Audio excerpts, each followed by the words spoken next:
आपण जर झाडे लावली तर आपल्याला सगळ्यांनाच वाटतं की फळं मिळावी, सावली मिळावी, यासाठी आपल्याला झाडं लावणं गरजेचं आहे. आणि उन्हाळ्या दिवसात तर प्रत्येक माणूस हा आपली गाडी सायकल लावण्यासाठी सुद्धा सावली शोधतो, पण त्याला झाड लावायला नको वाटतंय.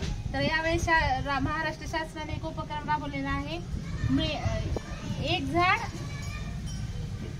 एक पेड़ माँ के नाम हा उपक्रम राबवलेला आहे. त्याच उपक्रमाला अनुसरून आपण इथे वृक्षारोपण करत आहोत. झाडे लावा, झाडे लावा, कावळा करतो काव काव, कावळा करतो काव काव, कावळा करतो काव काव. कावळा करतो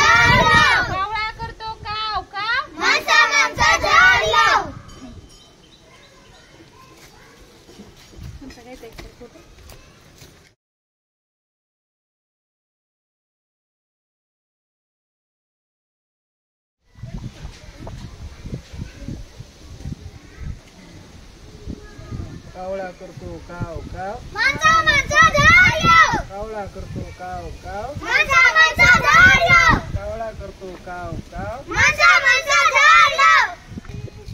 बघा विद्यार्थी मित्रांनो, आपल्या भारत देशामध्ये पावसाचं प्रमाण हे कमी होत चाललेले आहे. आपल्या बीड जिल्ह्यात तर आपल्या पावसाचं प्रमाण कमी आहे. कारण काय आहे, आणि कोकणामध्ये पाऊस जास्त पडतो. कशामुळे पडतो? कारण तिकडे वृक्ष भरपूर आहेत आणि आपल्या बीड जिल्ह्यामध्ये वृक्ष हे कमी आहेत. आणि पाऊस येण्यासाठी सर्वात महत्त्वाची गरज आहे बघा, जिथं जास्त झाड असतं तिथं पाऊस पडतो. त्याच्यामुळे प्रत्येकानं एक एक झाड लावणं आवश्यक आहे.